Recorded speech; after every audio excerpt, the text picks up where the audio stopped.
तीन राज्यों के युग में पहुंचते ही तुमने न केवल किले की रक्षा करने वाले सैनिकों से रोज 8 घंटे प्रशिक्षण करवाना शुरू कर दिया, बल्कि हर भोजन में उन्हें केवल सफेद आटे के भाप में पके बन और स्टार्च वाली सॉसेज ही दी। मेचाई के साथ पकाया गया सूअर का मांस जैसी मांसाहारी चीज तो उन्हें दिन में केवल एक बार ही मिलती थी। आखिरकार किले के सैनिकों का धैर्य टूट गया। तुमसे बदला लेने के लिए उन्होंने ठंड के मौसम में तुम्हारे कंधों पर पीला शाही चोगा डाल दिया। इससे तो सम्राट को बड़ी मुसीबत हो गई। आखिर मैं तो एक वफादार अधिकारी हूं। इस समय तुम्हें विद्रोह से ग्रस्त इस स्वर्णभूमि क्षेत्र में एक छोटे अधिकारी के रूप में भेज दिया गया था। जब तुम्हें लगा कि अब तुम्हारी मृत्यु निश्चित है, तभी तुम्हारे साथ सबसे शक्तिशाली प्रतिष्ठा प्रणाली जुड़ गई। सबसे शक्तिशाली प्रतिष्ठा प्रणाली सफलतापूर्वक सक्रिय हो गई। प्रतिष्ठा अंक प्राप्त करके आप वन और मेचाई वाले सूअर के मांस का आदान प्रदान कर सकते हैं। प्रतिष्ठा अंक मैं ये कहाँ से लाऊं? बधाई हो मेजबान, शुरुआती विशेष लाभ। स्तर 1 दुकान में आप सीमित विशेष खरीद का लाभ ले सकते हैं। प्रत्येक गांव के लिए अधिकतम 1 लाख हिस्से खरीदे जा सकते हैं। क्या 1 लाख हिस्से? अगले दिन तुम अपने कमरे से बाहर निकले और सामने भूख से लाल आंखों वाले सैनिकों को देखा। तुमने हाथ हिलाकर अपने नौकरों को आदेश दिया कि वे गोदाम से बन और मेचाई वाले सूअर का मांस लेकर आए। तुम्हारी बात सुनकर सैनिकों के चेहरे अविश्वास से भर गए। जिला कार्यालय का गोदाम तो कब का खाली हो चुका था, वहां बन कहां से आने वाले थे? लेकिन तुमने इसकी कोई परवाह नहीं की। जल्द ही उन सबकी आंखें फटी की फटी रह गईं।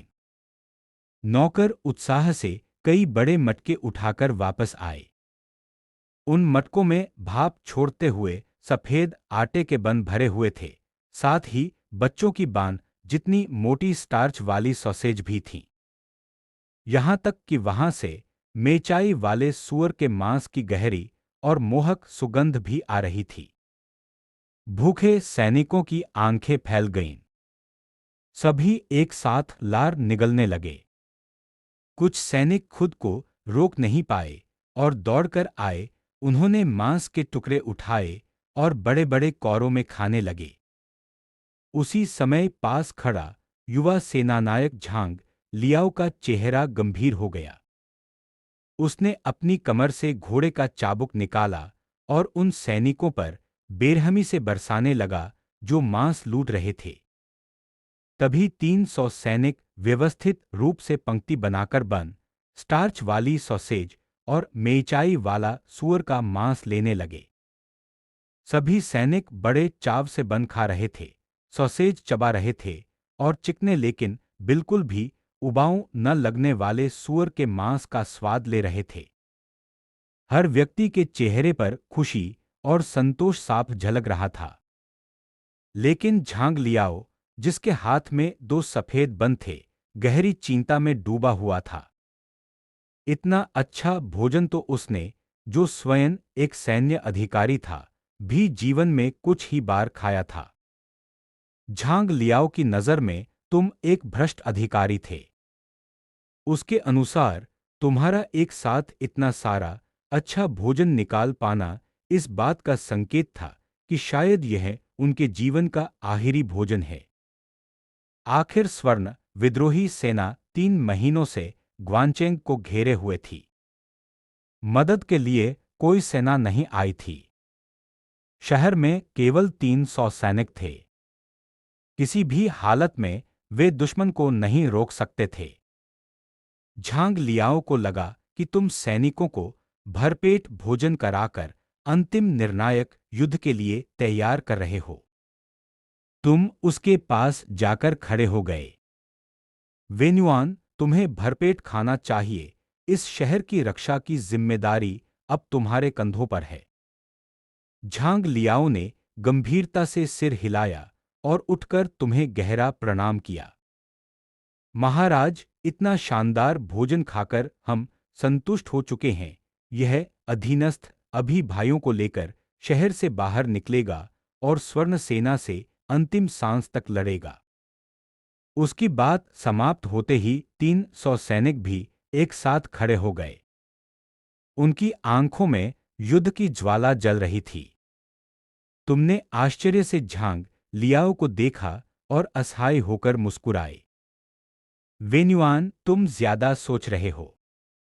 मैंने बस चाहा कि सभी भाइयों को एक भरपेट भोजन मिले, बस इतना ही।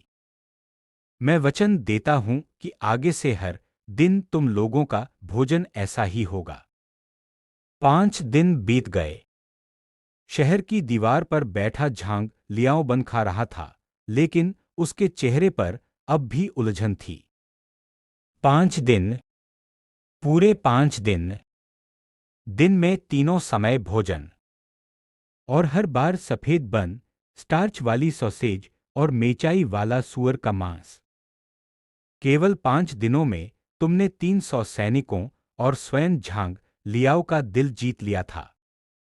अब यदि तुम एक आदेश दे देते तो ये 300 सैनिक बिना झिझक तुम्हारे लिए प्राण त्याग देते। लेकिन झांग लियाओ एक बात समझ नहीं पा रहा था। तुम उनके साथ इतना अच्छा व्यवहार आखिर क्यों कर रहे थे?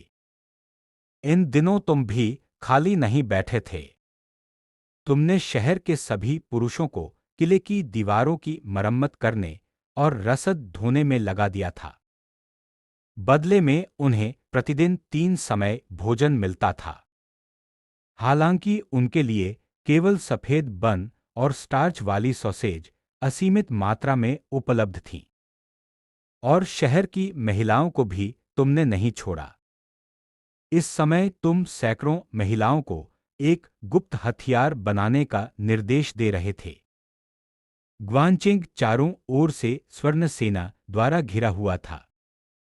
शाही सेना से सहायता मिलने की उम्मीद लगभग समाप्त हो चुकी थी। इसलिए अब केवल स्वयं पर निर्भर रहना था। काफी विचार करने के बाद तुमने बारूद बनाने का निर्णय लिया। एक आधुनिक व्यक्ति होने के कारण तुम बारूद की संरचना अच्छी तरह जानते थे। इसके मुख्य घटक केवल 3 थे: गंधक, लकड़ी का कोयला और पोटेशियम नाइट्रेट। गंधक और कोयला इस युग में आसानी से उपलब्ध थे। जहां तक पोटेशियम नाइट्रेट का प्रश्न था, उसे मानव मूत्र से निकाला जा सकता था। व्यस्त महिलाओं को देखते हुए तुम्हारा आत्मविश्वास बढ़ गया। 10 दिनों के भीतर कम से कम 1000 बारूद के पीपे तैयार हो जाएंगे। तब स्वर्ण सेना को इसका भारी मूल्य चुकाना पड़ेगा। इसी समय तुम्हारे मन में प्रणाली की आवाज गूंज उठी। बधाई हो, मेजबान, आपने कुल 30,000 प्रतिष्ठा अंक प्राप्त कर लिए हैं। पुरस्कार स्वरूप आपको एक यादृच्छिक ऐतिहासिक नायक चयन उपहार पैक प्राप्त हुआ है। कृपया प्रणाली में जाकर अपना पुरस्कार चुनें। ऐतिहासिक नायक चयन उपहार पैक। तुम्हारे मन में खुशी की लहर दौड़ गई। तुम तुरंत प्रणाली के भीतर प्रवेश कर गए। विशाल स्क्रीन पर 3 ऐतिहासिक नायक खड़े थे। मार्शल आर्ट के महान गुरु झांग सानफेंग, अद्वितीय वीरांगना हुआ मुलान, और दिव्य बुद्धि वाले लियू बोवेन। तुम्हें इस समय एक सर्वोच्च रणनीतिकार की आवश्यकता थी। इसलिए बिना किसी हिचकिचाहट के तुमने लियू बोवेन को चुन लिया। बधाई हो, मेजबान, आपने लियू बोवेन का चयन किया है।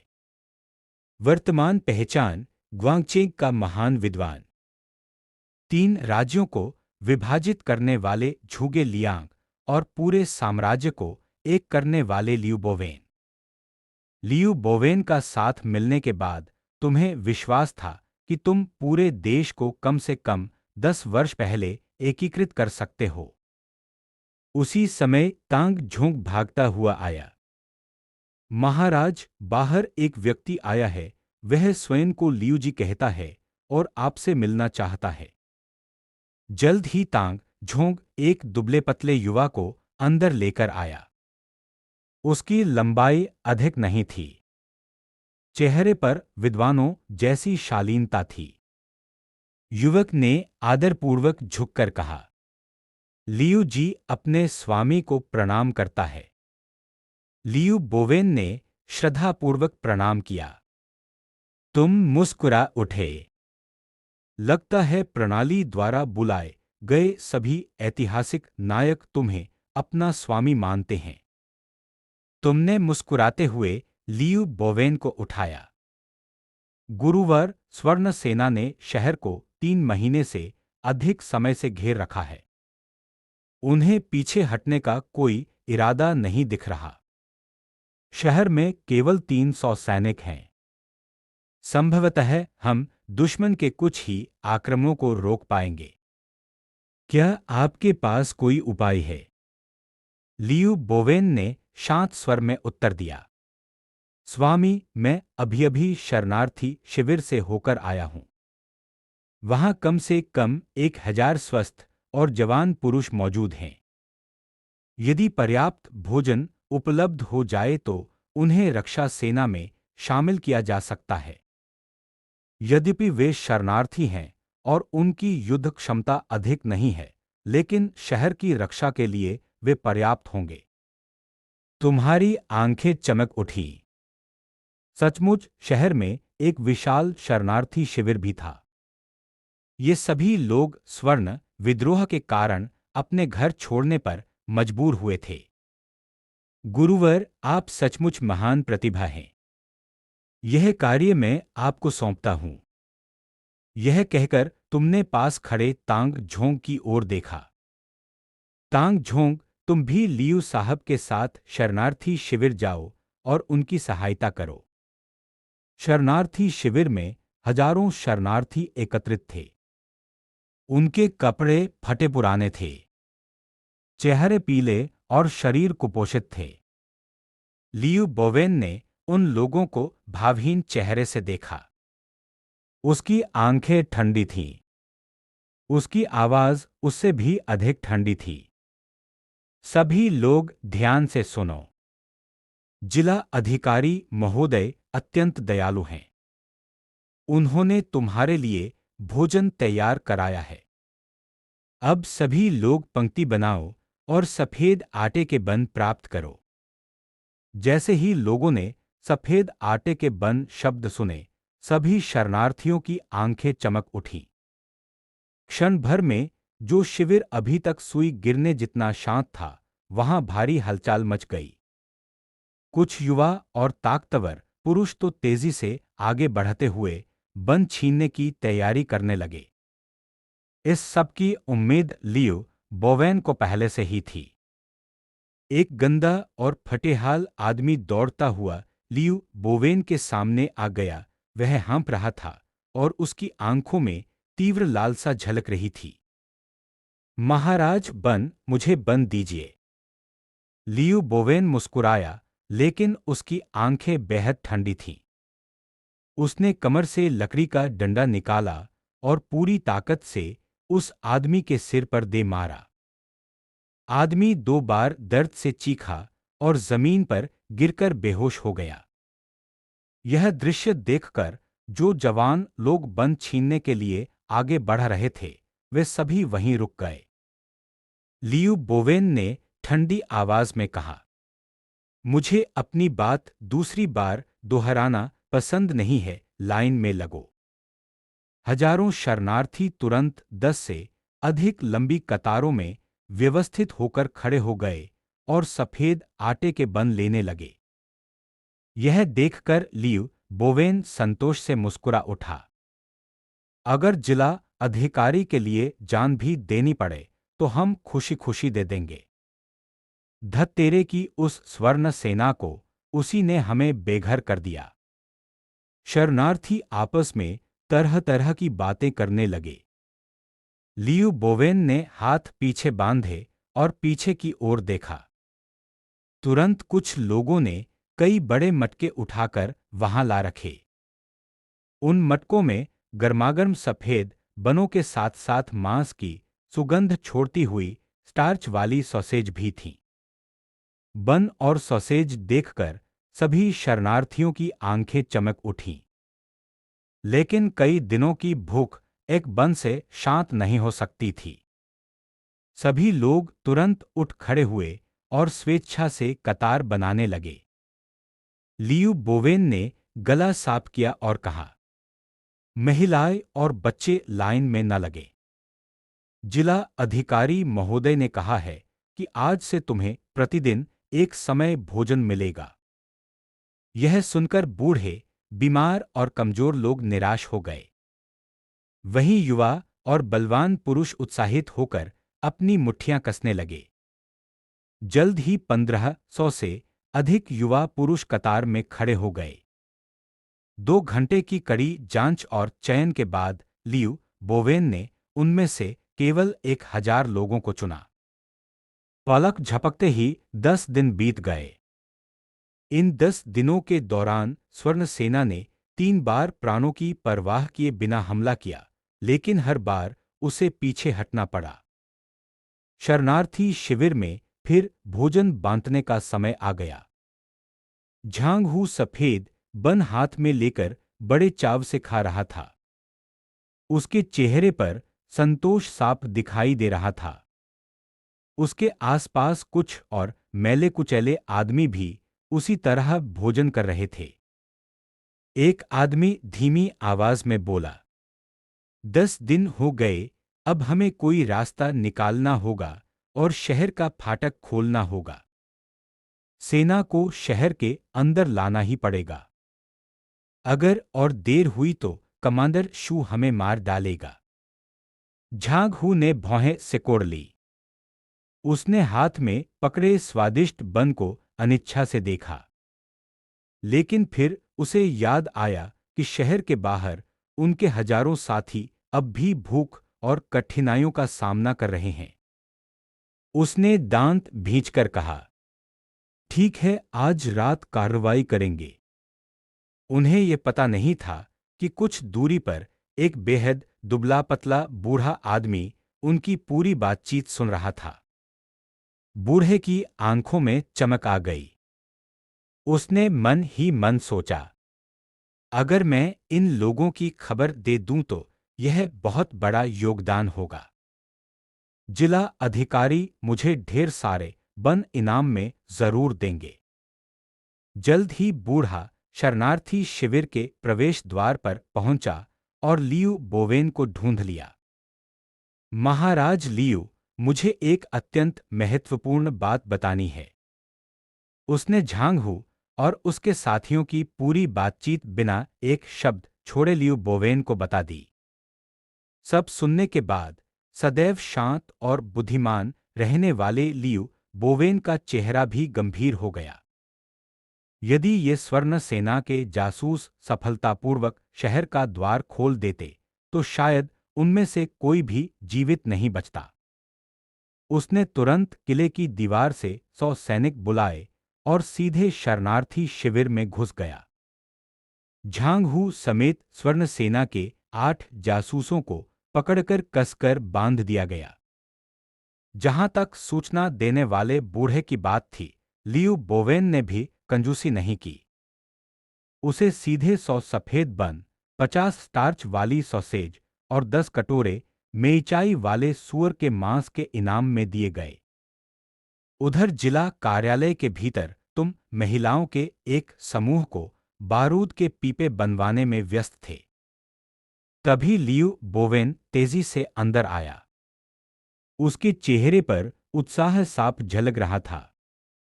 स्वामी, स्वर्ग ने हमें एक शानदार अवसर दिया है। मैंने अभी शरणार्थी शिविर से कुछ स्वर्ण सेना के जासूस पकड़े हैं। हालांकि मुझे उनका पूरा उद्देश्य नहीं पता, लेकिन मेरा मानना है कि हम इन्हें अपनी ओर मोड़ सकते हैं। इनके माध्यम से स्वर्ण सेना को झूठी सूचना भेजी जा सकती है। हम स्वयं शहर का द्वार खुलवाएंगे, दुश्मन को अंदर आने देंगे और फिर द्वार बंद करके उन्हें पूरी तरह घेर लेंगे। लियू बोवेन की बात सुनकर तुम्हारी आंखें चमक उठीं। चलो अभी उनसे पूछताछ करते हैं। पिछले कक्ष में 8 बंधे हुए स्वर्ण सैनिक घुटनों के बल बैठे थे। तुमने भावहीन स्वर में कहा, मेरे धैर्य की सीमा है। जो भी मुझे बताएगा कि तुम लोग ग्वांगचेंग में किस उद्देश्य से छिपे थे, उसे मैं मृत्यु से बचा सकता हूं। तुम्हारी बात समाप्त होते ही कई स्वर्ण सैनिक हंस पड़े। उनके चेहरे पर मृत्यु का कोई भय नहीं था। तू हमारे मुंह से एक शब्द भी नहीं निकलवा सकता। हिम्मत है तो मार डाल। 18 साल बाद फिर से एक वीर बनकर लौटेंगे। जब हमने स्वर्ण सेना में शामिल होना चुना, तभी मौत की परवाह छोड़ दी थी। जब हमारी सेना शहर पर कब्जा करेगी, तब तुम जैसे शाही कुत्तों को टुकड़े टुकड़े करके कुत्तों को खिला दिया जाएगा। उनकी गालियां सुनकर भी तुम्हारे चेहरे पर कोई भाव नहीं आया। तुमने शांत स्वर में कहा, वेन्युआन, चूंकि ये मरने के लिए इतने उत्सुक हैं, तो इनकी इच्छा पूरी कर दो। जो सबसे ज्यादा भौंक रहे हैं, उनका सिर काट दो। झांग लियाओ ने सिर हिलाया और आगे बढ़ा। तभी तुमने कहा, नहीं, कमर से 2 टुकड़े कर दो। मैं नहीं चाहता कि इन्हें इतनी आसान मौत मिले। झांग लियाओ की आंखों में हत्या की चमक उभर आई। वह विशाल तलवार लेकर आगे बढ़ा। बिना किसी हिचकिचाहट के उसने तलवार घुमाई। एक स्वर्ण सैनिक कमर से 2 हिस्सों में कट गया। उसकी दर्दनाक चीख पूरे भवन में गूंज उठी। आंतें और खून चारों ओर फैल गए। बाकी जासूस भय से स्तब्ध रह गए। झांग लियाओ ने तलवार उठाई और दूसरे कैदी की ओर बढ़ा। तुमने शांत स्वर में कहा, मुझे खून देखना पसंद नहीं। उन्हें बाहर ले जाकर दंड दो। झांग लियाओ तुरंत 2 कैदियों को घसीटकर बाहर ले गया। कुछ ही क्षण बाद बाहर से 2 भयानक चीखें सुनाई दी।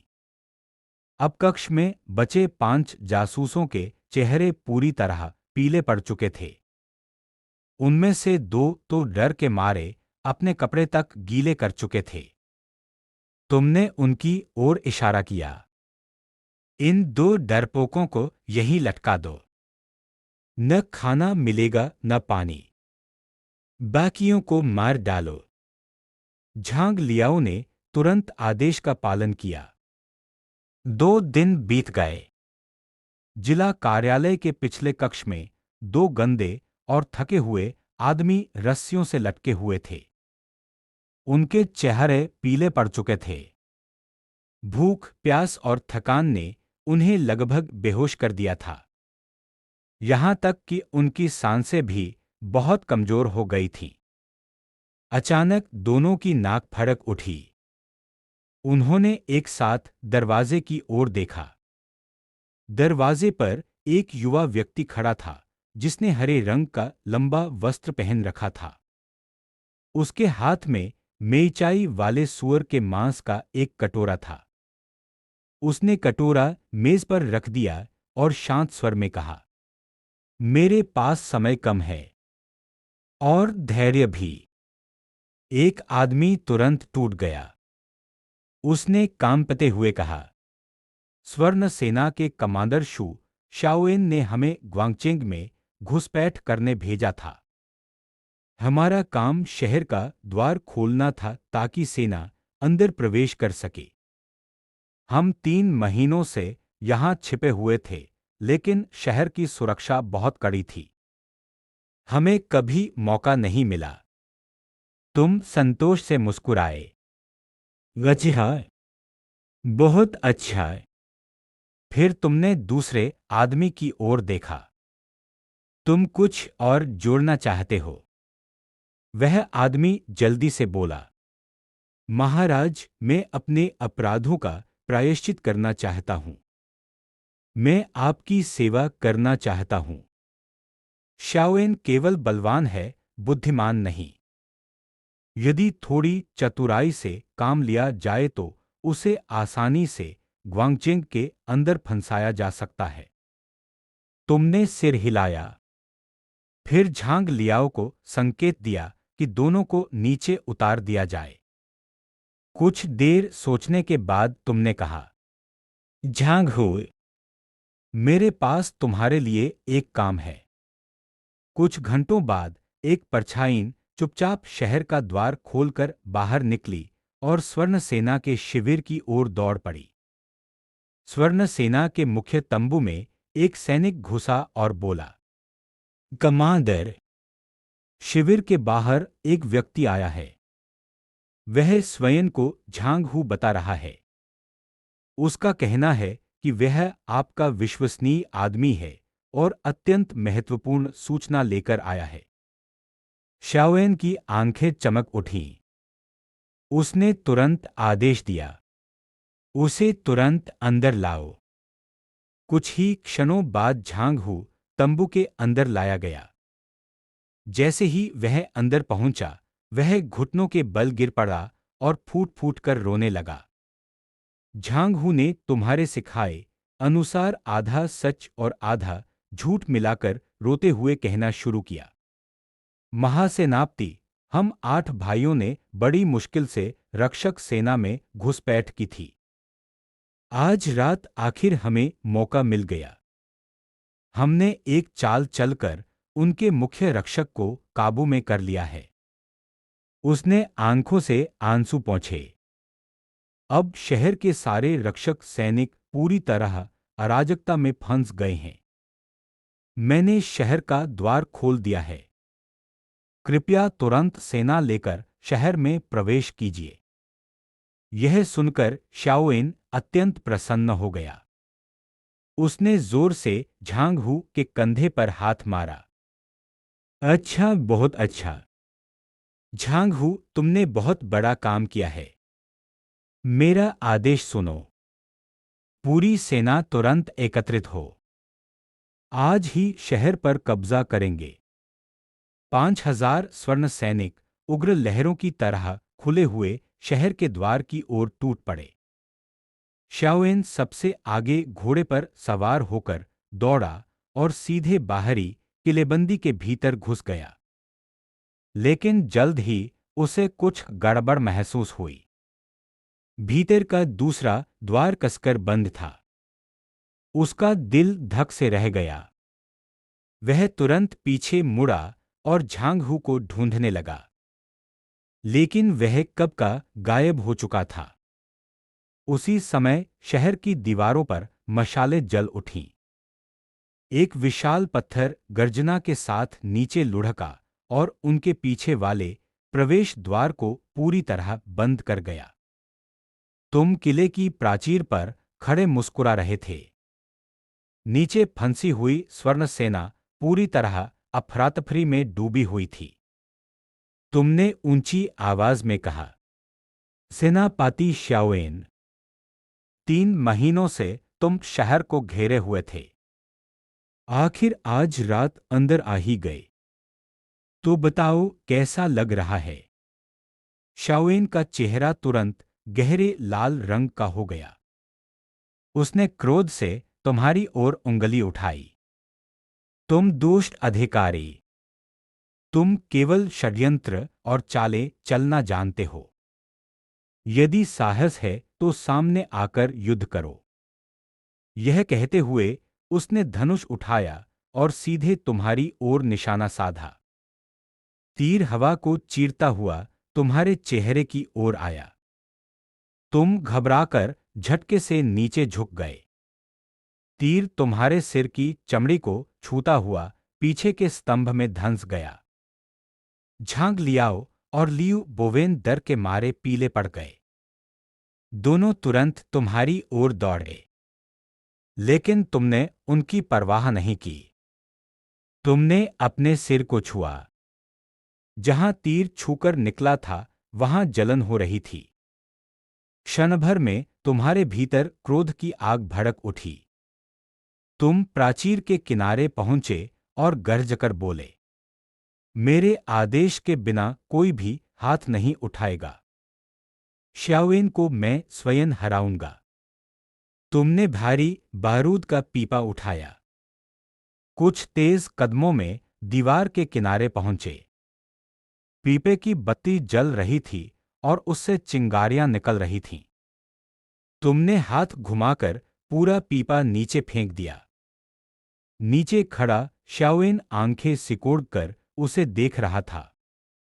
उसके चेहरे पर खुली हुई उपहासपूर्ण मुस्कान थी।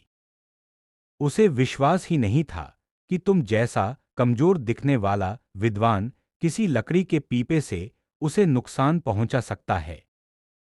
एक भारी आवाज के साथ पीपा उसके सामने लगभग 5 मीटर दूर गिरा। शाओएन ने तिरस्कार से हंसते हुए घोड़ा आगे बढ़ाया। उसने एक हाथ से पीपा उठा लिया और प्राचीर पर खड़े तुम्हारी ओर लहराया। तुम्हारा दिमाग पढ़ाई करते करते खराब हो गया है क्या? इस खिलौने से तुम मुझे हराना चाहते हो?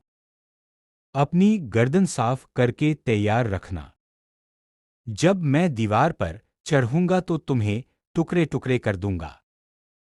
लेकिन उसके धमके पूरे भी नहीं हुई थी कि धड़ाम उसके हाथ में पकड़ा बारूद का पीपा अचानक फट पड़ा। नारंगी अग्नि का विशाल गोला उसे तुरंत निगल गया। भयंकर विस्फोट से धूल, पत्थर और मलबा चारों ओर उड़ गया। जब धुआं छंटा तो विस्फोट के केंद्र से कई मीटर का क्षेत्र पूरी तरह तबाह हो चुका था। युद्धभूमि का दृश्य भयावह था। यहां तक कि शाओएन का विशाल युद्धघोड़ा भी उड़कर दूर एक टेढ़े पेड़ पर जा अटका था। उस क्षण पूरा युद्धक्षेत्र मृत्यु जैसी शांति में डूब गया। हर व्यक्ति स्तब्ध था। सभी ने एक साथ ठंडी सांस ली। नीचे खड़ी स्वर्ण सेना की आंखें भय से फैल गईं। कई लोग घबराकर जमीन पर गिर पड़े। स्वर्गीय बिजली, यह स्वर्ग का दंड है। किसी ने तुरंत चिल्लाया। बकवास। स्वर्ग मर चुका है, नया स्वर्ग उठेगा। यह जरूर उस जिला अधिकारी की कोई चाल है। एक और सैनिक गरजा। भाइयों, हमारे सेनापति मारे गए हैं। उनसे लड़ दो। अगर बाहर नहीं निकले तो भी मौत तय है। हाथ मारो। उधर शहर की प्राचीर पर खड़े रक्षक सैनिक भी स्तब्ध थे। उनकी सांसें तेज हो गई थी। किसी ने नहीं सोचा था कि तुम्हारे द्वारा बांटे गए वे साधारण दिखने वाले पीपे इतने भयानक होंगे। सिर्फ एक विस्फोट में कम से कम 50 से 60 दुश्मन समाप्त हो गए थे। लेकिन तुम दीवार से टिके हुए खड़े थे। तुम्हारे चेहरे पर संतोष नहीं, बल्कि निराशा थी। शक्ति अभी भी थोड़ी कम है। आखिर तुमने उन पीपों में टूटी हुई टाइलें, ईंटों के टुकड़े और जंग लगी लोहे की कीलें भी भर रखी थीं। फिर भी तुमने जल्द ही अपना भाव सामान्य कर लिया। दोनों हाथ प्राचीर पर रखकर नीचे अफरातफरी में फंसी स्वर्ण सेना की ओर मुस्कुराए। स्वर्ण सेना के भाइयों, मेरी एक बात सुनो। तुम्हारे सेनापति शाओएन अब धूल बन चुके हैं। उनका एक टुकड़ा भी नहीं बचा। मैं स्वभाव से दयालु हूं। मुझे ऐसे दृश्य पसंद नहीं। यदि तुम अभी हथियार डाल दो तो मैं तुम्हारे अपराध क्षमा कर सकता हूं। जो अच्छा प्रदर्शन करेगा उसे मैं अपनी सेना में भी शामिल कर सकता हूं। मैं वचन देता हूं, जो हमारी सेना में शामिल होगा उसे हर भोजन में सफेद बन मिलेंगे और हर भोजन में मांस भी मिलेगा। तुम्हारी आवाज पूरी ईमानदारी से भरी हुई थी। दुर्भाग्य से नीचे के सैनिकों ने तुम्हारी बात पर विश्वास नहीं किया। कुछ समय के भय के बाद वे फिर चिल्लाने लगे।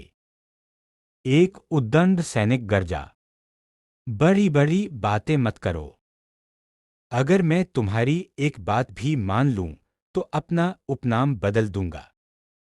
सैनिकों के बीच हंसी गूंज उठी।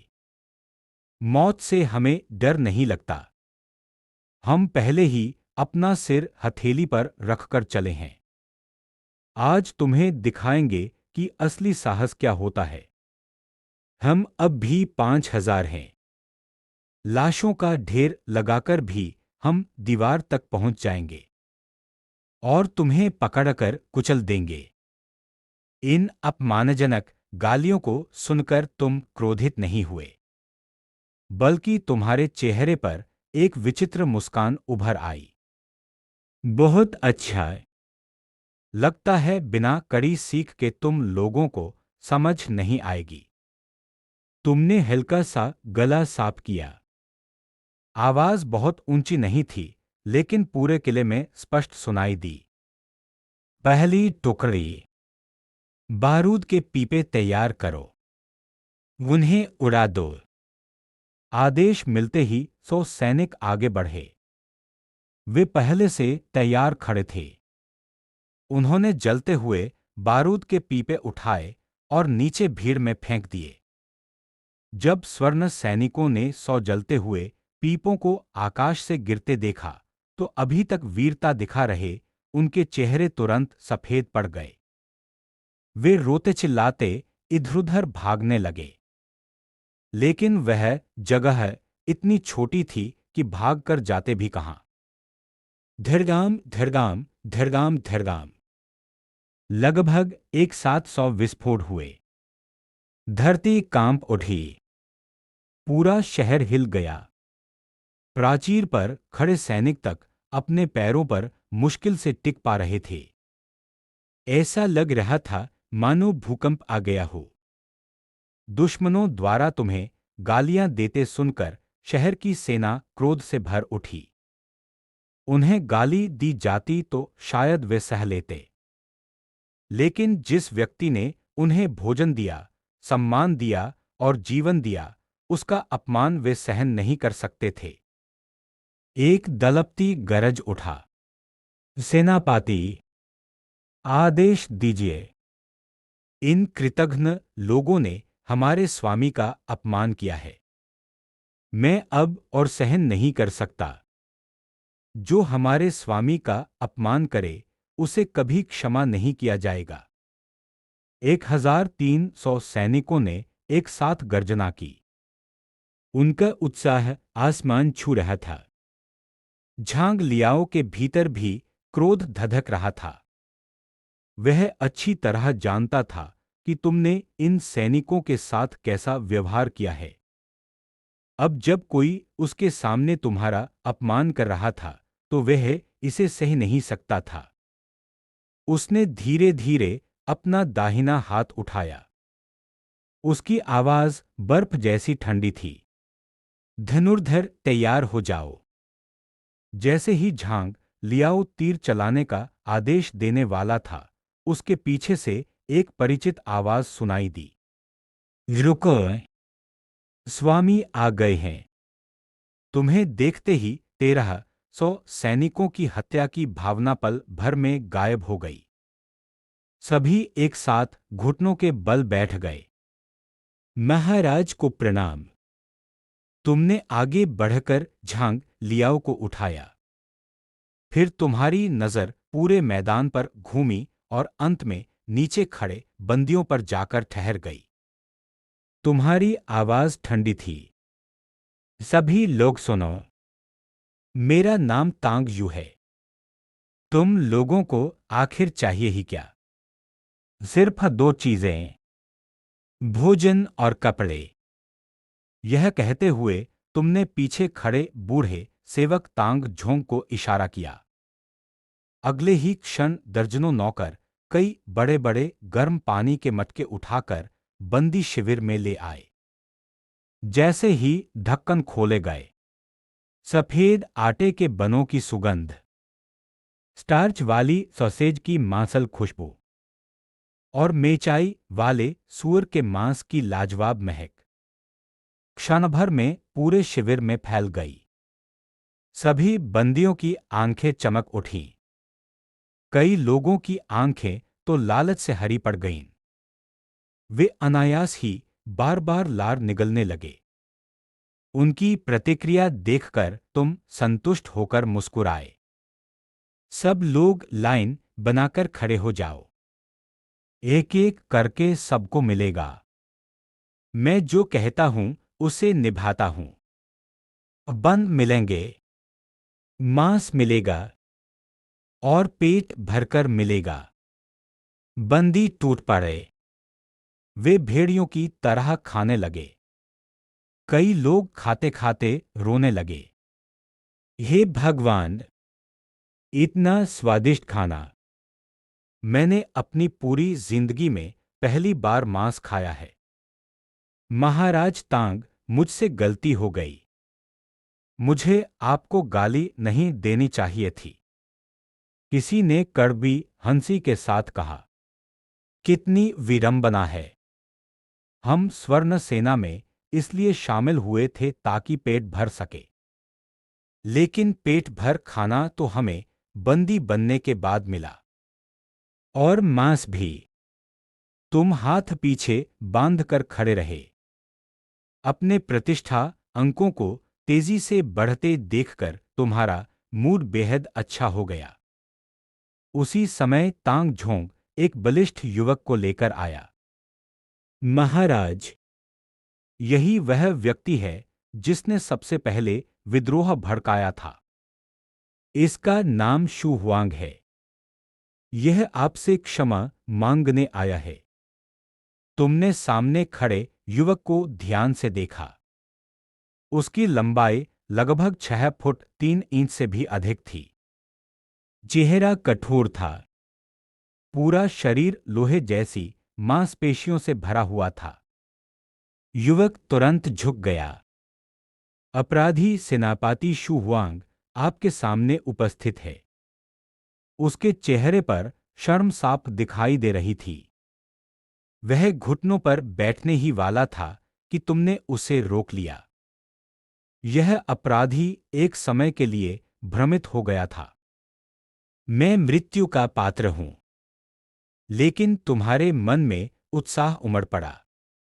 शू हुआंग, भविष्य के महान 5 वीर सेनापतियों में से एक। इसे किसी भी कीमत पर अपने साथ जोड़ना था। तुम जोर से हंस पड़े और उसे पकड़कर खड़ा कर दिया।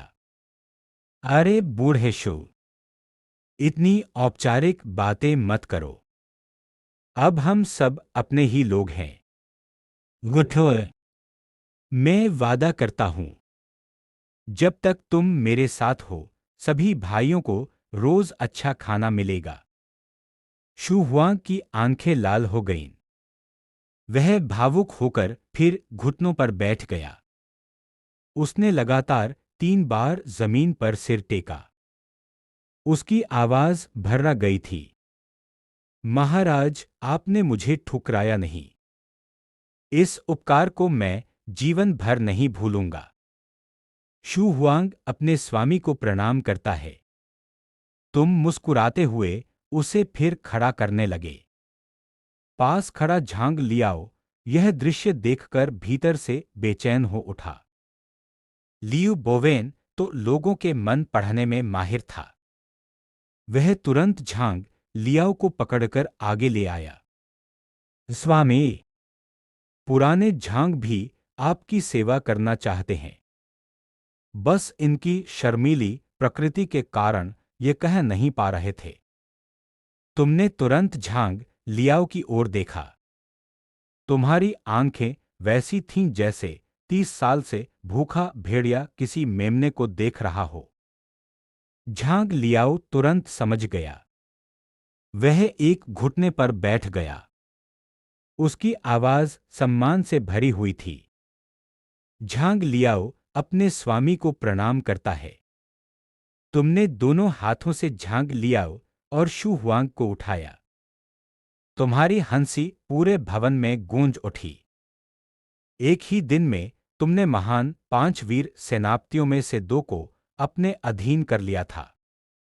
यह सचमुच अत्यंत लाभदायक सौदा था। पलक झपकते ही 7 दिन और बीत गए। शहर पूरी तरह स्थिर हो चुका था। तुम्हारी सेना 3,000 सैनिकों तक पहुंच गई थी। कुल जनसंख्या 15,000 हो गई थी। लेकिन तुमने किसी को खाली नहीं बैठने दिया। तुमने श्रम के बदले भोजन की नीति लागू कर दी।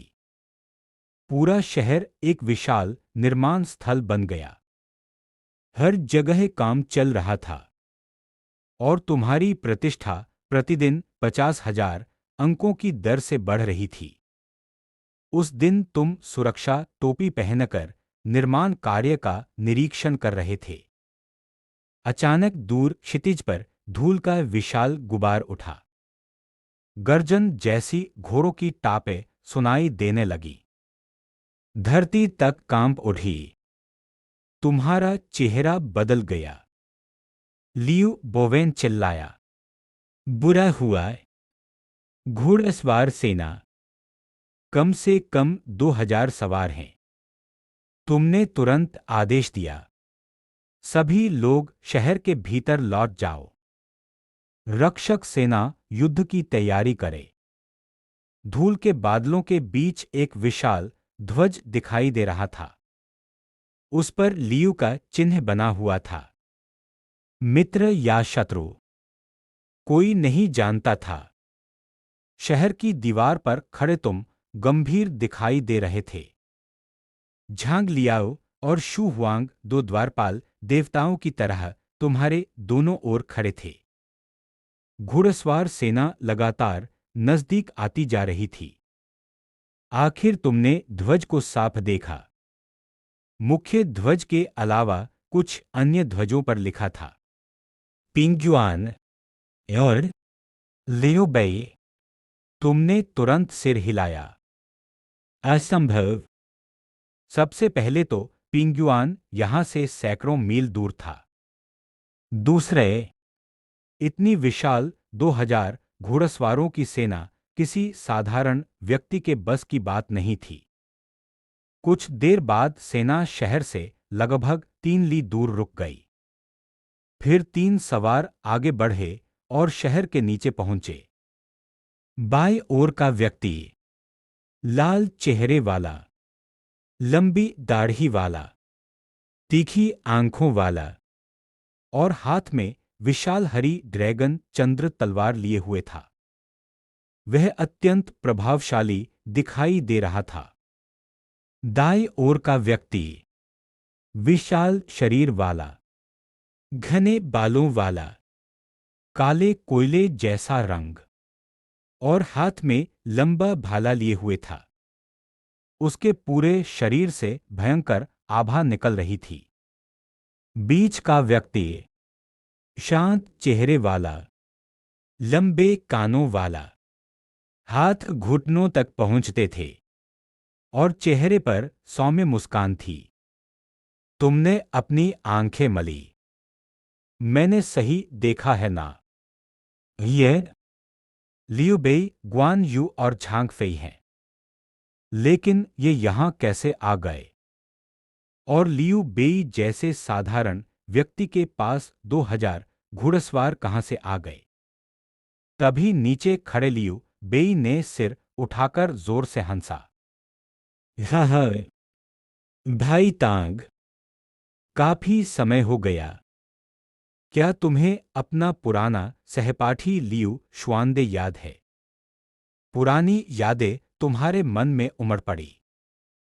किशोरावस्था में तुम वास्तव में उसके साथ पढ़ चुके थे और उस समय लियू बेई अक्सर तुम्हारे पास आकर मुफ्त का खाना खाता था।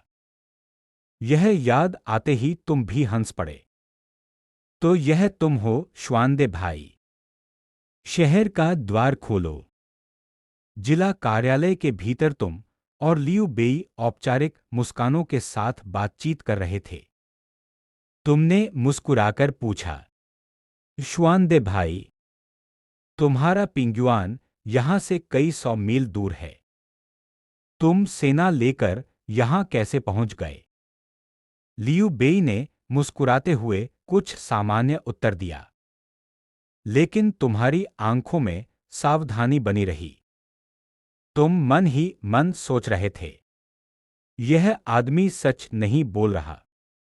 शहर 3 महीने तक घिरा रहा। उस समय यह कहाँ था? घुड़सवार सेना को यहां आने में अधिकतम 2 या 3 दिन लगते।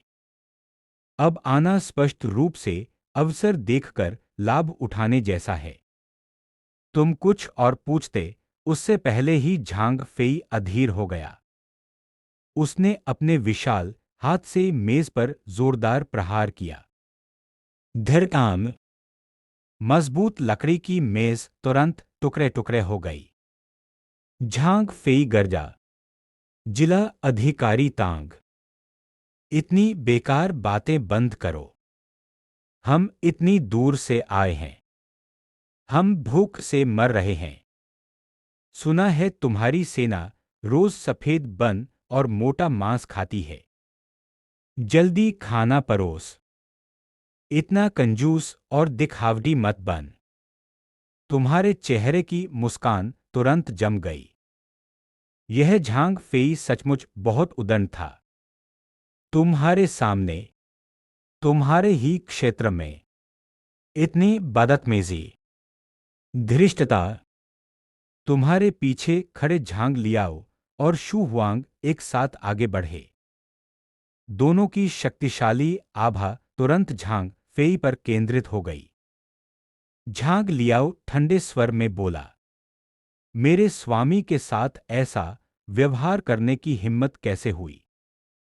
क्या तुम लड़ाई चाहते हो? शू हुआंग ने भी तुरंत व्यंग्य किया। यदि हमारे स्वामी की शरण में आना था तो सीधे कहते। बहाने बनाने की क्या जरूरत थी? फिर उसने ताना मारा, हमारे स्वामी इतने दयालु हैं कि सड़क के आवारा कुत्तों को भी कुछ सॉसेज खिला देते हैं। तुम लोग तो फिर भी इंसान हो। यह सुनते ही झांग फेई का चेहरा क्रोध से विकृत हो गया। उसने तुरंत अपना भाला उठा लिया। तुम मरना चाहते हो क्या? तभी लियू बेई घबराकर बीच में आ गया।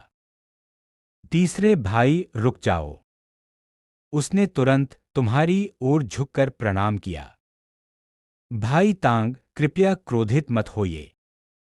मेरा तीसरा भाई सीधा सादा और उग्र स्वभाव का है। यदि शहर हमारा स्वागत नहीं करता तो हम अभी चले जाते हैं। जैसे ही वह सैनिक अपना काम करके मुड़ने वाला था, उसके बगल में खड़े गुआन यू ने अपनी लंबी संकरी आंखें सिकोड़ते हुए तुम्हारी ओर तिरस्कार भरी नजर डाली। वह नजर मानो किसी मसखरे को देख रही हो। पूरा प्रशासनिक भवन एक पल में बर्फ जैसा ठंडा हो गया। तुम्हारी रीढ़ में सिहरन दौड़ गई। वह किसी पत्थर जैसी भारी आभा थी। लेकिन तुम खड़े हो गए और चेहरे पर फिर से मुस्कान ले आए। तुम अच्छी तरह जानते थे कि ये तीनों भाई भविष्य में असाधारण उपलब्धियां हासिल करेंगे। इस समय उनसे दुश्मनी लेना समझदारी नहीं थी। आखिर बात सिर्फ खाने की ही तो थी।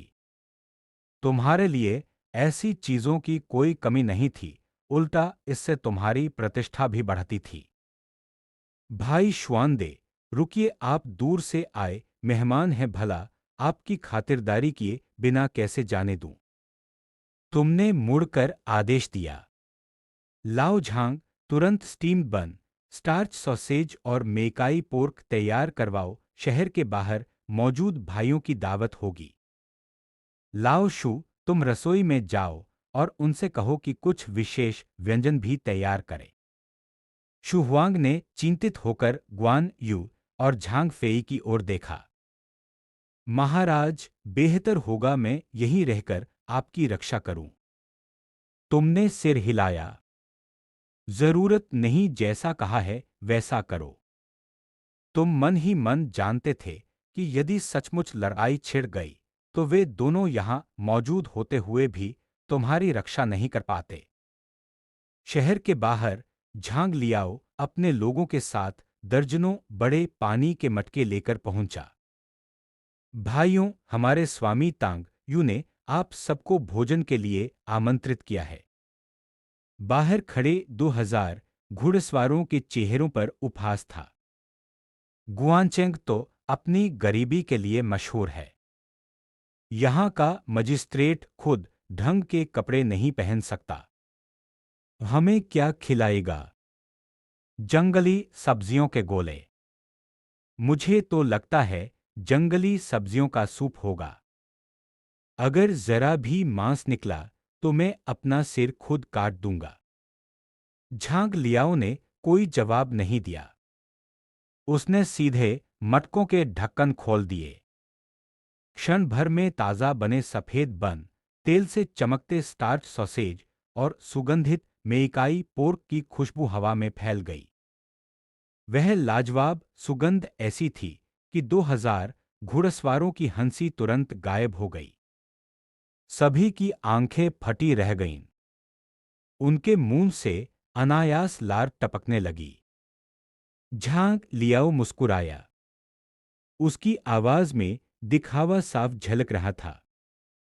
लगता है आप सब निराश हो गए। यह जंगली सब्जियों का सूप नहीं है। हमारी गुआनचेंग सेना तो रोज यही खाती है। अब तो लगभग उब चुके हैं। आप लोग जैसे तैसे काम चला लीजिए। दूसरी ओर शहर की दीवार पर तैनात 3000 सैनिकों का भी भोजन का समय हो गया। जब तांग झोंक बड़े लोहे के बर्तनों के साथ दीवार पर पहुंचा तो एक ऐसी सुगंध फैली जिसे किसी ने पहले कभी नहीं सूंघा था। अरे, यह कैसी खुशबू है! कमाल है! आज मेकाई पोर्क नहीं है क्या? फिर यह क्या है?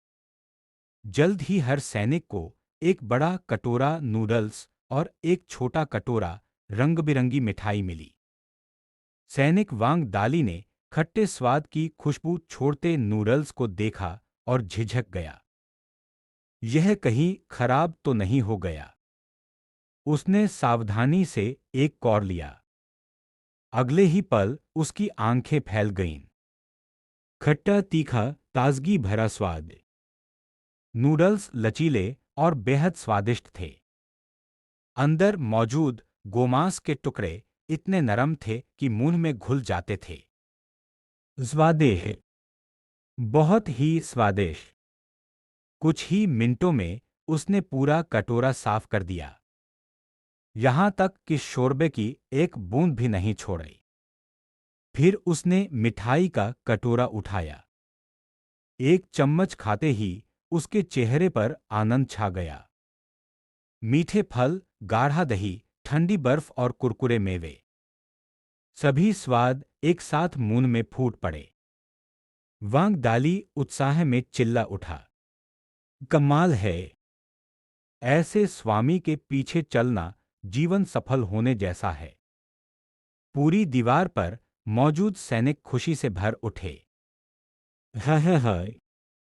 अभी बाहर वालों को सिर्फ बन खाते देखकर मुझे जलन हो रही थी। अब बिल्कुल नहीं हो रही। प्रशासनिक भवन के मुख्य कक्ष में तुम झांग फेई को पेट भरकर खाते और गुआन यू को बनावटी शालीनता दिखाते देख रहे थे। तुम मन ही मन ठंडी हंसी हंस रहे थे। आखिरकार लियू बेई ने बन खाते हुए अचानक आंसू बहाने शुरू कर दिए। भाई तिंगबाई, मेरा पिंगयुआन काउंटी लगभग भूखों मरने की स्थिति में पहुंच गया है। मेरे दिल में बहुत पीड़ा है। इसलिए मेरी एक छोटी सी विनती है। तुम मन ही मन मुस्कुराए। लो, अब असली मकसद सामने आ गया। तुमने हंसते हुए उसका कंधा थाम लिया। भाई श्वानदे, हमारे बीच औपचारिकता कैसी? जो कहना है खुलकर कहिए। बस सेना, धन या अनाज उधार मत मांगिए। बाकी सब मंजूर है। यह सुनते ही लियू बेई का चेहरा जम गया। उसका चेहरा लाल पड़ गया। पास बैठे झांग फेई ने फिर एक मेज तोड़ डाली। वह उंगली दिखाकर गरजा, तू हमसे चालाकी कर रहा है। अगर सेना पैसा और अनाज नहीं देगा तो हम यहां आए ही क्यों हैं? क्या हम तुझसे गपशप करने आए हैं? तुम्हारे चेहरे की मुस्कान गायब हो गई। तुम्हारी आंखें ठंडी हो गईं। लियू बेई ने तुरंत बनावटी विनम्रता दिखाई। भाई तिंगबाई, क्रोधित मत होइए। मेरा तीसरा भाई बिना सोचे बोल देता है। लेकिन झांग फेई और उग्र हो गया। बकवास बंद। आज तुझे 3,000 दान सफेद आटा और 500 जिन मोटा मांस देना ही होगा, वरना बाहर मौजूद हमारे 2,000 घुड़सवार सहायता के लिए नहीं आए हैं। वे हमला भी कर सकते हैं। तुमने दोनों भाइयों को देखा जो एक अच्छा और एक बुरा आदमी बनकर खेल रहे थे। तुम मुस्कुराए, लेकिन वह मुस्कान बर्फ जैसी ठंडी थी। बहुत अच्छा। एक बार सहना ठीक है, 2 बार भी सहा जा सकता है, लेकिन तीसरी बार नहीं। अब सहनशक्ति की सीमा समाप्त हो चुकी थी। चाहे वह महान योद्धा गुआन यू हो या भविष्य का सम्राट बनने का सपना देखने वाला लियू बेई, जिसने भी तांग यू को नाराज किया उसका अंत निश्चित था। तुमने गहरी सांस ली, धीरे धीरे खड़े हुए, फिर चेहरे पर मुस्कान लौट आई। भाई श्वानदे मजाक कर रहे हैं। सिर्फ 3,000 दान अनाज ही तो है। उधार क्यों? मैं देता हूं। ऐसा करते हैं, 5,000 दान तैयार करवाता हूं। आप लोग थोड़ी देर प्रतीक्षा कीजिए। इतना कहकर तुम कक्ष से बाहर निकल गए। तुम्हारे जाते ही गुआन यू ने आंखें सिकोड़कर कहा, बड़े भाई, गुआनचेंग का यह स्वामी बहुत भोला लगता है। क्यों न अवसर का लाभ उठाकर इसे बंदी बना ले? लियू बेई कुछ क्षण सोचता रहा। फिर उसने जांघ पर हाथ मारा। ठीक है। महान हान साम्राज्य के लोगों के लिए यह बदनामी मैं अकेले सह लूंगा। जब वह वापस आएगा, मैं कहूंगा कि सैनिक थके हुए हैं और शहर के अंदर आराम करना चाहते हैं। जैसे ही सेना शहर में प्रवेश करेगी, सब कुछ हमारे नियंत्रण में होगा। गुआन यू ने सिर हिलाया। बड़े भाई वास्तव में दूरदर्शी हैं। उधर तुम महल के दूसरे हिस्से में खड़े थे। तुम्हारा चेहरा बादलों से भी अधिक अंधकारमय था। लाओ झांग लाओशु, तुरंत 500 चुने हुए सैनिक लेकर प्रशासनिक भवन को घेर लो। मेरे संकेत का इंतजार करना।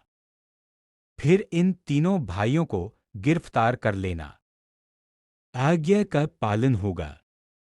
तुम एक बड़े बर्तन में ताज़ा बनी पुरानी शैली की खट्टी गोमांस नूडल्स लेकर फिर मुख्य कक्ष में लौटे। यही उनका हंगामे वाला अंतिम भोज था। भाई श्वानदे, प्रतीक्षा करवाने के लिए क्षमा चाहता हूं। अनाज गाड़ियों पर लादा जा रहा है। इस बीच मैंने विशेष रूप से आपके लिए गोमांस नूडल्स बनवाए हैं। जल्दी खाइए, गर्म रहते ही इनका असली स्वाद आता है। लियू बेई बेहद प्रसन्न हो गया। उसके मन में कृतज्ञता और अपराधबोध दोनों थे। बहुत बहुत धन्यवाद भाई तिंगबाई। वैसे मेरे 2,000 घुड़सवार लगातार यात्रा करके यहां पहुंचे हैं। वे बेहद थके हुए हैं। क्या उन्हें एक रात शहर के भीतर विश्राम करने की अनुमति मिल सकती है? मैं अपने सम्मान की शपथ लेकर कहता हूं कि वे किसी नागरिक को परेशान नहीं करेंगे। तुम जोर से हंसे। हाँ, भाई श्वानदे का अनुरोध मैं कैसे ठुकरा सकता हूँ? निश्चित रूप से अनुमति है। आइए आइए, संकोच मत कीजिए। यह गोमांस नूडल्स गर्म रहते ही सबसे स्वादिष्ट लगती हैं। तुमने बिना एक पल की झिझक के उनकी मांग स्वीकार कर ली। लियू बेई का चेहरा खुशी से खिल उठा। वह तुम्हें कृतज्ञता भरी नजरों से देखने लगा। लेकिन तुम अच्छी तरह जानते थे कि उसके पीछे बैठे दोनों भाई भी मुस्कुरा रहे थे, पर उनकी मुस्कान आंखों तक नहीं पहुंची थी। उनकी आंखों में केवल तिरस्कार और उपेक्षा थी, मानो वे किसी ऐसे व्यक्ति को देख रहे हों जिसकी मृत्यु पहले ही तय हो चुकी हो। तीनों ने किसी प्रकार की औपचारिकता नहीं दिखाई। उन्होंने सुगंध से भरे गोमांस नूडल्स पर टूट पड़कर खाना शुरू कर दिया। बहुत जल्दी पूरा बड़ा बर्तन खाली हो गया। यहां तक कि झांग फेई जैसे उस उग्र योद्धा ने शोरबे की आखिरी बूंद तक पी डाली। उसने अपना गोल पेट थपथपाया। झांग फेई अकड़ते हुए बड़े ठाठ से तुम्हारे सामने आ खड़ा हुआ। अगले ही पल उसके विशाल हाथ ने बिना किसी संकोच के तुम्हारे सिर के पीछे जोरदार थप्पड़ जड़ दिया। उसकी आवाज तिरस्कार से भरी हुई थी। तांग यू, तुम्हारी यह गोमांस नूडल्स बहुत स्वादिष्ट है। मुझे पसंद आई। अच्छा काम किया है। आगे भी मेहनत करते रहना। उसकी ताकत इतनी ज्यादा थी कि तुम्हारे सिर के पीछे जलन होने लगी। लेकिन तुम्हारे दिल में जल रही आग उससे कहीं अधिक भड़क उठी। तुम्हारा चेहरा गुस्से से नीला पड़ गया। यह झांग फेई हद से ज्यादा घमंडी हो चुका था। बार बार तुम्हें उकसा रहा था। अब तुम्हारे धैर्य की सीमा समाप्त हो चुकी थी। चाहे वह 10,000 सैनिकों का सामना अकेले कर सकने वाला योद्धा ही क्यों न हो, आज तुम उसे सबक सिखाकर रहोगे। आखिर मजाक ही तो है। तुम एक समयात्री थे।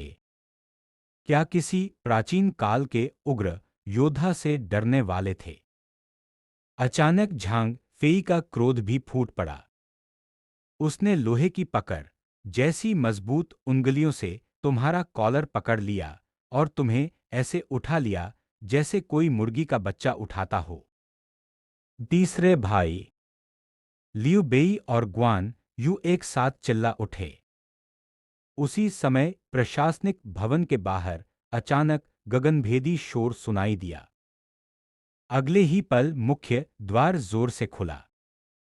झांग लियाओ और शू हुआंग सैकड़ों सैनिकों के साथ तूफान की तरह अंदर घुस आए। झांग लियाओ ने एक शब्द भी नहीं कहा। उसने धनुष पर तीर चढ़ाया और सीधा निशाना झांग फेई के दाहिने हाथ पर साधा। ज़्वेके, बुसे। तीर सटीकता से उसकी कलाई में जा धंसा। झांग फेई की आंखें दर्द से लाल हो गईं। उसने कलाई में घुसे तीर को तोड़ डाला और फिर भी तुम्हारी ओर बढ़ने की कोशिश की। लेकिन जैसे ही उसने एक कदम आगे बढ़ाया, उसे अचानक चक्कर आने लगे। उसके पूरे शरीर की ताकत जैसे गायब हो गई। वह धड़ाम से जमीन पर बैठ गया। लियू बेई और ग्वान यू ने भी प्रतिरोध करने की कोशिश की, लेकिन उनकी हालत भी वैसी ही थी। सिर घूम रहा था, पैर लड़खड़ा रहे थे। वे ठीक से खड़े तक नहीं हो पा रहे थे। स्पष्ट था कि तुमने नूडल्स में कुछ मिलाया था। तुमने बल से नहीं, रणनीति से उन्हें परास्त किया था। कुछ ही सांसों के भीतर अभी तक खुद को अजेय समझने वाले तीनों भाई रस्सियों से कसकर बांध दिए गए। तुम बिखरे बालों और क्रोध से भरे चेहरे के साथ झांग फेई के सामने पहुंचे। तुमने पास रखी भारी लकड़ी की कुर्सी उठाई और पूरी ताकत से उसके सिर पर दे मारी। धड़ाम। कुर्सी टुकड़े टुकड़े होकर बिखर गई। झांग फई, मुझे अपमानित करना बड़ा मजेदार लगता है ना? झांग फेई दर्द से चीख उठा।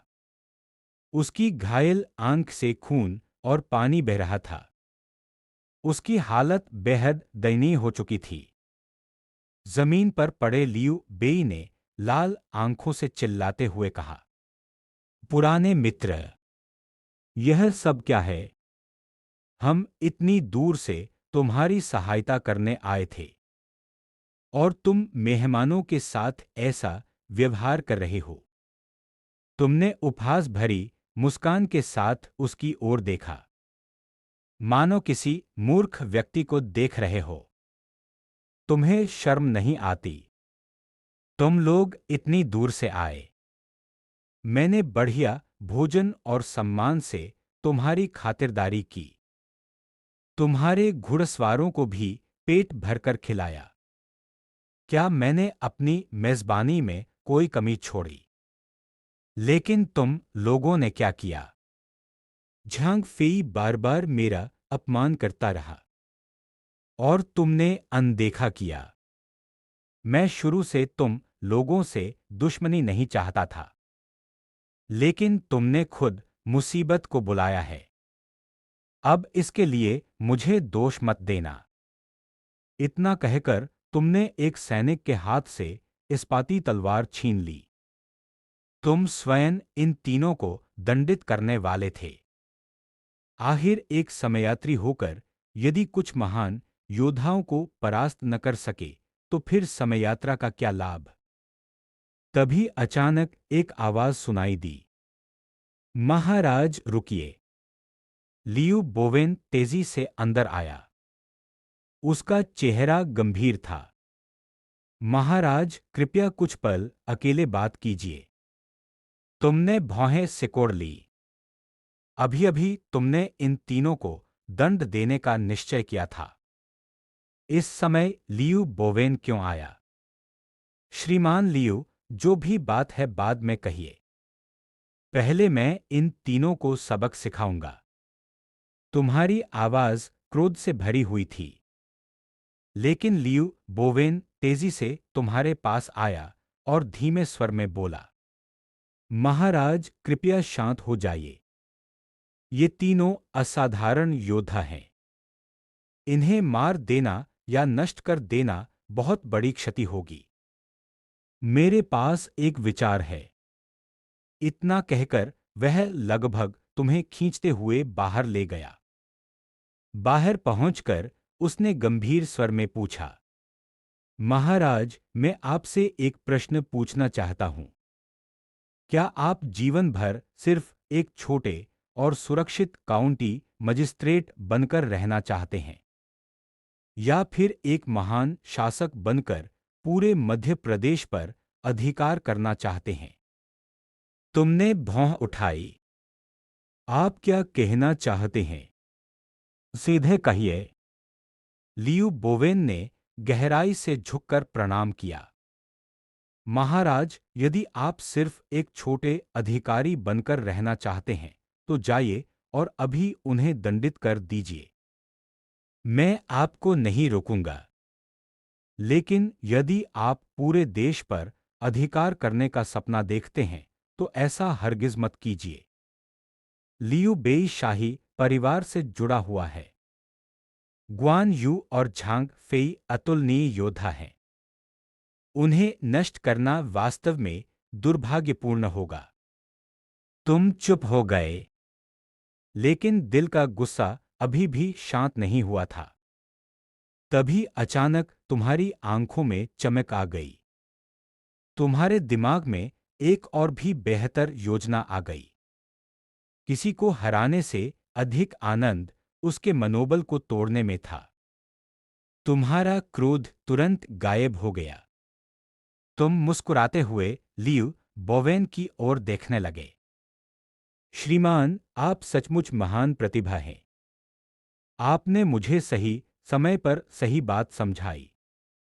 यदि भविष्य में मैं पूरे देश का शासक बना तो आपको अवश्य प्रधानमंत्री बनाऊंगा। लियू बोवेन भी मुस्कुराया। मैं उस दिन की प्रतीक्षा करूंगा। तुम फिर मुख्य कक्ष में लौटे। तुमने जमीन पर बंधे तीनों भाइयों को देखा। झांग फेई का चेहरा पीला पड़ चुका था। उसका शरीर कांप रहा था। लग रहा था जैसे उसकी जीवन शक्ति भी समाप्त होने वाली हो। तुमने झांग लियाओ की ओर देखा। लाओ झांग, तुरंत सैन्य चिकित्सक को बुलाओ। पहले झांग फेई का इलाज करवाओ। फिर इन तीनों को एकांत कारावास में डाल दो। 7 दिन तक। 7 दिन। झांग लियाओ के होंठ फड़क उठे। उसने दया भरी नजर से तीनों भाइयों को देखा। उसे अच्छी तरह याद था कि कुछ दिन पहले कुछ उद्दंड सैनिकों को केवल 2 दिन के लिए उस कोठरी में रखा गया था। बाहर निकलने के बाद वे बिल्ली जैसे शांत हो गए थे। वह कोठरी मात्र 2 वर्ग मीटर की थी। न ठीक से खड़े हो सकते थे, न ठीक से लेट सकते थे। चारों ओर घना अंधेरा, साथ में भूख और निराशा। वह किसी भी इंसान की मानसिक शक्ति को पूरी तरह तोड़ सकती थी। जमीन पर पड़े लियू बेई ने लाल आंखों से गरजते हुए कहा, तांग यू, तुम चरित्रहीन और वचनभंग करने वाले व्यक्ति हो। मैंने सच्चे मन से तुम्हारा साथ दिया और तुमने बदले में विश्वासघात किया। तुम्हारा अंत अच्छा नहीं होगा। तुमने नाक छूते हुए हल्की हंसी हंसी। यह व्यक्ति सचमुच झूठ को सच और सच को झूठ बनाने में माहिर था। क्या तुम्हें लगता है कि मुझे नहीं पता कि तुम लोग सभा कक्ष में क्या षड्यंत्र रच रहे थे? तुमने हाथ हिलाया। झांग लियाओ ने तुरंत सैनिकों को आदेश दिया। तीनों भाइयों को ऐसे घसीट कर ले जाया गया जैसे मृत कुत्तों को घसीटा जाता है। जल्द ही पूरे कक्ष में केवल तुम और लियू बोवेन बचे। तुमने गंभीर स्वर में कहा, श्रीमान, मैं पूरे देश के लिए संघर्ष करना चाहता हूं, लेकिन अभी मैं केवल एक छोटा सा मजिस्ट्रेट हूं। मेरी शक्ति और प्रभाव दोनों सीमित हैं। इसलिए मैं आपको एक महत्वपूर्ण कार्य सौंपना चाहता हूं। लियू बोवेन तुरंत झुक गया। कृपया आदेश दीजिए महाराज। तुमने गहरी सांस ली। यदि साम्राज्य बनाना है तो धन, सेना और भूमि तीनों चाहिए। अब केंद्रीय शासन लगभग टूट चुका है। मैं चाहता हूं कि आप काउंटी कार्यालय से इकट्ठा किए गए 40,000 सिक्के लेकर राजधानी जाए और मेरे लिए यिंचुआन प्रांत के गवर्नर का पद प्राप्त करें। लियू बोवेन की आंखें चमक उठीं। उसने फिर प्रणाम किया। महाराज वास्तव में दूरदर्शी हैं। यिंचुआन क्षेत्र शक्तिशाली कुलीन परिवारों से भरा हुआ है। यदि हम वहां अधिकार स्थापित कर लें तो पूरे देश के लिए संघर्ष करने की नींव तैयार हो जाएगी। निश्चिंत रहिए, मैं आपके विश्वास को कभी टूटने नहीं दूंगा। लियू बोवेन को विदा करने के बाद तुम मेज पर फैले यिंचुआन के नक्शे को देखने लगे। गहरे विचारों में डूब गए। तुम जानते थे कि केवल गवर्नर बन जाना पर्याप्त नहीं होगा। जैसे ही शाही आदेश पहुंचेगा, तुम्हें बिजली की गति से आसपास के अन्य नगरों पर अधिकार करना होगा। सेना बढ़ानी होगी। प्रतिभाशाली लोगों को अपने पक्ष में लाना होगा। तुम्हारे पास विकास के लिए 1 वर्ष से भी कम समय था। तुमने कलम उठाई। नक्शे पर बड़े अक्षरों में लिखा, शक्ति संचित करो, धैर्य रखो और सही समय की प्रतीक्षा करो। अर्थव्यवस्था का विकास करो, जनसंख्या बढ़ाओ और पूरे देश के लिए संघर्ष करो। समय तेजी से बीतता गया। 7 दिन बाद गुआनचेंग की एकांत कारागार के बाहर तुम नीले वस्त्र पहने दरवाजे पर खड़े थे। झांग लियाओ सम्मानपूर्वक तुम्हारे पीछे खड़ा था। महाराज, उन्हें बंद हुए पूरे 7 दिन हो चुके हैं। हर दिन सिर्फ एक छोटा कटोरा जंगली सब्जियों का दलिया दिया गया। झांग फेई वह उग्र आदमी कई बार भूख से पागल होकर दीवार से सिर टकराकर जान देने की कोशिश कर चुका था। लेकिन दुर्भाग्य से अंदर की दीवारें नरम घास से ढकी थीं, इसलिए उसे कोई चोट नहीं आई। तुमने सिर हिलाया। ठीक है, उन्हें बाहर निकालो। झांग लियाओ ने स्वयं तीनों कोठरियों के दरवाजे खोले। तुरंत ही अंदर से सड़ी हुई दुर्गंध का झोंका बाहर निकला। तुम घृणा से कुछ कदम पीछे हट गए।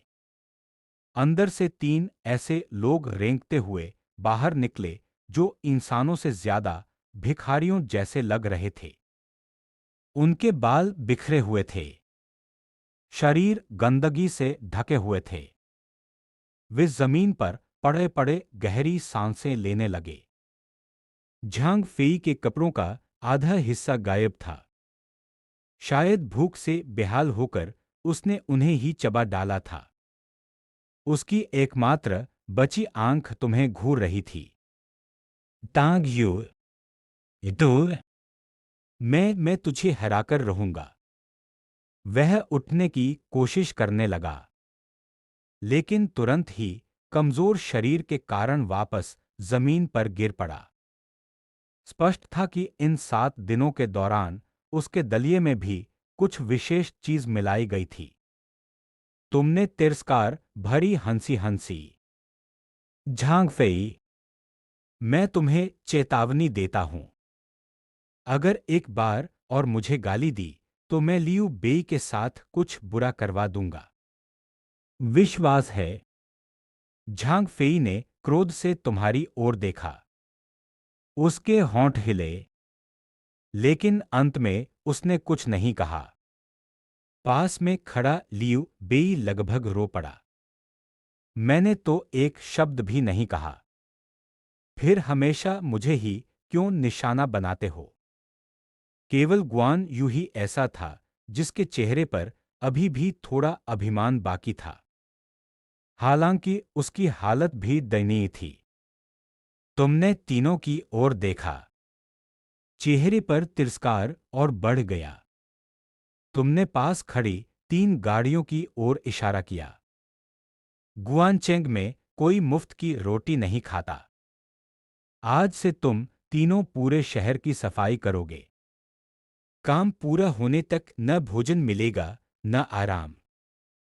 और यदि कोई लगातार 3 दिन लक्ष्य पूरा नहीं कर पाया तो उसे फिर 7 दिन के लिए एकांत कारागार में भेज दिया जाएगा।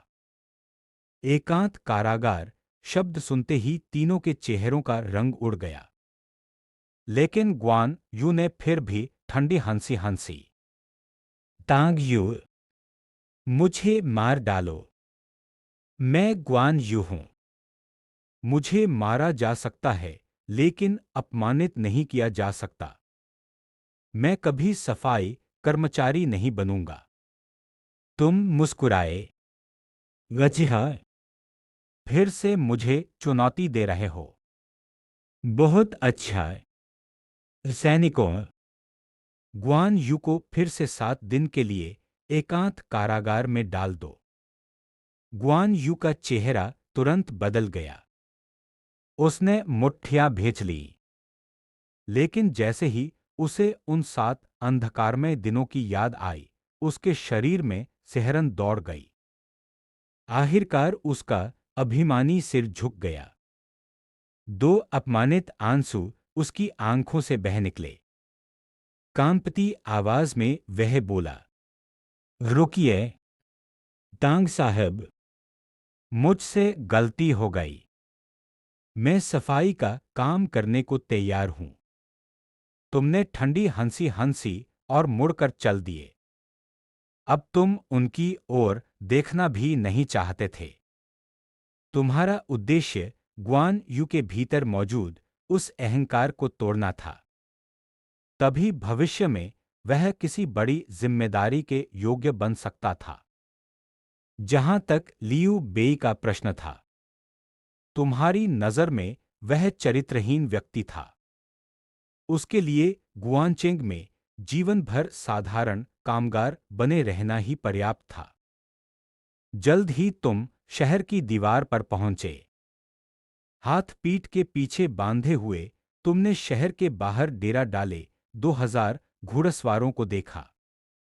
तुम्हारी आंखों में लालच की चमक उभर आई। इन 7 दिनों में तुमने उन्हें भरपेट भोजन दिया था। स्टीम्ड बन, स्टार्च सॉसेज, मेइकाई पोर्क, हर भोजन भरपूर। झांग लियाओ आखिर अपनी जिज्ञासा रोक नहीं पाया। महाराज, वे तो हमारे शत्रु हैं। आप उन्हें इतना अच्छा भोजन क्यों दे रहे हैं? मैं समझ नहीं पा रहा। उसकी नजर में यह बिल्कुल मूर्खतापूर्ण था। लेकिन तुम आत्मविश्वास से मुस्कुराए। लाओ झांग, चिंता मत करो। ज्यादा से ज्यादा आधे महीने में यह घुड़सवार सेना लियू नहीं, तांग नाम से जानी जाएगी। उसी समय तुम्हारे मन में प्रणाली की आवाज गूंज उठी। डींग, बधाई हो, मेजबान की प्रतिष्ठा 20 लाख अंक तक पहुंच गई है। पुरस्कार ऐतिहासिक नायक चयन पैकेज। तुम्हारी आंखें चमक उठी। तुम तुरंत प्रणाली में प्रवेश कर गए। तुम्हारे सामने 3 नाम प्रकट हुए। चेंग याओजिन, युए यन, झेंग हे, घरे। फूलन देवी जैसी कोई वीरांगना नहीं। झांग सांफेंग भी चल जाता। यह चयन भी अजीब है। तुमने थोड़ी सहलाई। झेंग हे अभी किसी काम का नहीं। युए युन के बारे में ज्यादा नहीं जानता। तो फिर चेंग याओजिन ही सही। भले ही महान सेनापति न हो, लेकिन निजी अंगरक्षक के लिए पर्याप्त है। तुमने तुरंत चयन कर लिया। डींग, बधाई हो, आपने चेंग याओजिन को चुना। नई पहचान, गुआनचेंग सेना का दस्ते का कप्तान। प्रणाली में बचे 20 लाख प्रतिष्ठा अंक देखकर तुमने बिना झिझक खर्च करना शुरू कर दिया। दुकान को उन्नत करने में बहुत समय लगता, लेकिन सेना को सशक्त बनाना सबसे महत्वपूर्ण था। तुमने एक ही बार में 5000 मिंगुआंग कवच खरीदे, 15 लाख प्रतिष्ठा अंक। 1000 बहुतीर क्रॉसबो खरीदे, 5 लाख प्रतिष्ठा अंक। एक ही क्षण में सभी प्रतिष्ठा अंक समाप्त हो गए। लेकिन तुम्हें जरा भी दुख नहीं हुआ। इन हथियारों और कवचों के बाद तुम्हारी सेना की युद्ध क्षमता पूरी तरह बदल जाने वाली थी। तुमने तुरंत बाहर खड़े सैनिक को आदेश दिया, शिविर में जाओ। चेंग याओजिन नाम के दस्ते के कप्तान को बुलाकर लाओ। 15 मिनट बाद घनी दाढ़ी वाला एक विशालकाय पुरुष झांग लियाओ के साथ अंदर आया। महाराज को प्रणाम। तुमने उसे ध्यान से देखा और प्रणाली में उसकी जानकारी खोली। नाम चेंग याओजिन। शक्ति 88। बुरा नहीं। चेंग याओजिन, मैं 20 लोगों की एक विशेष अग्रिम टुकड़ी बनाना चाहता हूं। तुम उसके कप्तान बनोगे। चेंग याओजिन खुशी से झूम उठा। वह तुरंत घुटनों के बल बैठ गया। महाराज की कृपा के लिए धन्यवाद। मैं अभी योग्य लोगों का चयन करता हूं। फिर तुमने झांग लियाओ की ओर देखा। लाओ झांग, सभी सैनिकों को तुरंत एकत्र करो। आज मैं उन्हें नया साजो सामान दूंगा। 15 मिनट बाद प्रशिक्षण मैदान में 3000 सैनिक पूरी अनुशासन के साथ खड़े थे। चारों ओर सन्नाटा था। तुम मंच पर चढ़े। तीनों हजार सैनिक एक साथ घुटनों के बल बैठ गए। दायां हाथ छाती पर रखकर उन्होंने एक स्वर में पुकारा, महाराज को प्रणाम, महाराज को प्रणाम, महाराज को प्रणाम। उनकी गर्जना समुद्र की लहरों जैसी गूंज उठी। तुम संतुष्ट होकर मुस्कुराए। फिर एक बड़ा संदूक खोला। उसमें से चमकता हुआ मिंगवांग कवच निकाला। भाइयों, यह तुम्हारा नया कवच है। इसकी रक्षा क्षमता अद्भुत है। कौन इसे आजमाना चाहता है? तुरंत चेंग याओजिन मुस्कुराते हुए आगे आया। महाराज, मैं प्रयास करना चाहता हूं। तुमने मुस्कुराकर कवच उसे सौंप दिया। फिर हाथ के इशारे पर 10 कैदियों को आगे लाया गया। वे सभी मानक हान साम्राज्य के कवच पहने हुए थे। तुमने ऊंची आवाज में घोषणा की, आज हम वास्तविक युद्ध का अभ्यास करेंगे। चेंग याओजिन हमारे नए कवच को पहनकर इन 10 कैदियों से अकेले लड़ेगा। यदि वह जीत गया, उसे 10,000 सिक्कों का पुरस्कार मिलेगा। यदि कैदी जीत गए, तो उन्हें तुरंत स्वतंत्रता दे दी जाएगी। यह सुनते ही पूरा मैदान शोर से गूंज उठा। दूर सफाई की गाड़ी के पास खड़ा झांग फेई तिरस्कार से थूकते हुए बोला, हूं है। वह कवच देखने में तो चमकदार है, लेकिन असली लड़ाई में बेकार निकलेगा। एक आदमी बनाम 10। वह मोटा आदमी तो निश्चित रूप से हारने वाला है। दूर खड़े गुआन यू ने अपनी लंबी दाढ़ी सहलाई। उसके चेहरे पर अब भी वही घमंड था। तीसरे भाई सही कह रहा है। ऐसे दूरदराज और पिछड़े इलाके में आखिर कौन सी अच्छी चीज बनाई जा सकती है? लियू बेई ने कुछ नहीं कहा। वह केवल चुपचाप देखता रहा। उसके मन में भी यही था कि तुम केवल तमाशा कर रहे हो। उधर प्रशिक्षण मंच पर तुमने गला साफ किया। युद्ध प्रारंभ है। तुम्हारे शब्द समाप्त होते ही 10 कैदी गरजते हुए आगे बढ़े। उनकी तलवारें बिजली की तरह चेंग याओजिन की ओर झपटी। लेकिन चेंग याओजिन वहीं खड़ा रहा। न उसने बचाव किया, न कोई वार रोका। वह टस से मस तक नहीं हुआ। टन्न टन्न टन्न। धातु के टकराने की तीखी आवाजें पूरे मैदान में गूंज उठीं। चारों ओर चिंगारियां उड़ने लगीं।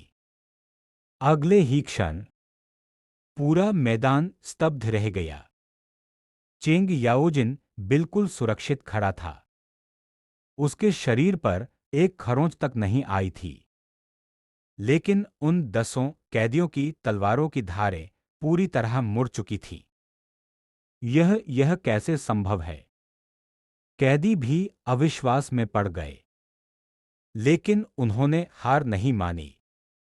वे फिर पागलों की तरह हमला करने लगे। एक के बाद एक वार, एक के बाद एक प्रहार।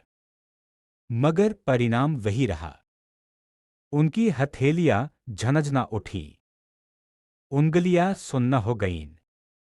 लेकिन चेंग याओजिन को जरा भी नुकसान नहीं पहुंचा सके। चेंग याओजिन जोर से हंसा। उसने कमर से अपनी 2 विशाल युद्ध कुल्हाड़ियां निकाल ली। बहुत हो गया। अब मेरी बारी है। ज़्वेश, ज़्वेश। उसकी कुल्हाड़ियां हवा चीरती हुई चलने लगीं। जो कैदी अभी कुछ क्षण पहले बड़े जोश में थे, वे उसके सामने कागज की गुड़ियों जैसे लग रहे थे। एक बार एक आदमी गिरा, दूसरा बार दूसरा आदमी जमीन पर। कुछ ही पलों में युद्ध का परिणाम तय हो गया।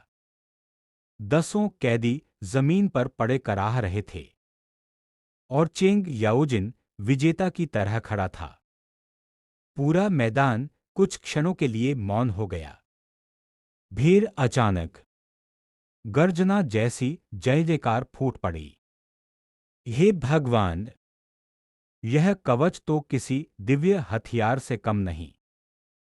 हमारे स्वामी द्वारा बनाई गई चीज कभी साधारण नहीं हो सकती। यदि यह कवच हमें मिल जाए तो फिर कौन हमारी बराबरी करेगा? सचमुच ऐसे स्वामी के अधीन सेवा करना जीवन की सबसे बड़ी सौभाग्य की बात है। दूर खड़े लियू बेई, गुआन यू और झांग फेई पूरी तरह स्तब्ध रह गए।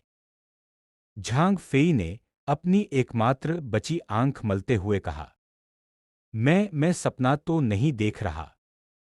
गुआन यू के चेहरे पर पहली बार निराशा दिखाई दी। उसकी आवाज भारी हो गई। हमारी हार अनुचित नहीं थी। क्या सचमुच हमारा भाग्य यही है कि जीवन भर साधारण लोग बने रहें? लियू बेई चुप था। वह गोबर की गाड़ी धकेलता हुआ लड़खड़ाते कदमों से दूर चला गया। जो व्यक्ति कभी वीर और प्रभावशाली दिखाई देता था, उसकी पीठ अब बेहद अकेली और टूटी हुई लग रही थी।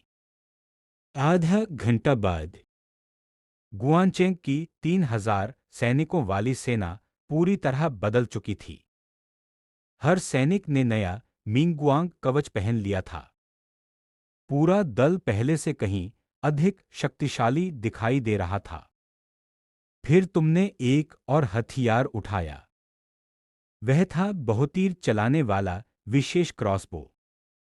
तुमने 500 मीटर दूर रखे लक्ष्य की ओर निशाना साधा। ग्लेक ज्वेश ज्वेश ज्वेश ज्वेश। क्षण भर में तीरों की वर्षा होने लगी। दूर खड़ा लक्ष्य तीरों से भर गया। सैनिक एक बार फिर स्तब्ध रह गए। तुमने ऊंची आवाज में कहा, इसका नाम है झुगे लियानो। मैं वचन देता हूं, 3 महीने के भीतर हमारी सेना के हर सैनिक के हाथ में यह हथियार होगा। यह सुनते ही 3000 सैनिक फिर एक साथ घुटनों के बल बैठ गए। हम अपने स्वामी के लिए प्राण तक न्योछावर कर देंगे। अंतिम सांस तक वफादार रहेंगे। मृत्यु तक साथ नहीं छोड़ेंगे। तुमने उनकी ओर देखा। फिर शहर के बाहर डेरा डाले 2000 घुड़सवारों की ओर नजर डाली। तुम्हारे चेहरे पर हल्की मुस्कान उभरी। समय आ चुका था। गुआनचेंग शहर के बाहर 2000 पिंगुआन घुड़सवार आराम से धूप सेंक रहे थे। इन दिनों उनकी सबसे बड़ी खुशी थी तुम्हारी ओर से भेजा जाने वाला स्वादिष्ट भोजन। उसी समय गुआनचेंग का विशाल द्वार जोरदार आवाज के साथ खुल गया। तुम नीले वस्त्र पहने सबसे आगे निकले। तुम्हारे पीछे 3000 सैनिक थे। सभी मिंगगुआंग कवच पहने हुए, हाथों में चमकते हथियार, कदम एक समान, अनुशासन अद्भुत। उनकी उपस्थिति ही दबाव पैदा कर रही थी। 2000 घुड़सवार तुरंत सतर्क हो गए। लेकिन अधिकांश लोग घबराए नहीं। आखिर कौन अपने भोजन कराने वाले पर हमला करेगा? तुम शिविर के प्रवेश द्वार पर पहुंचे।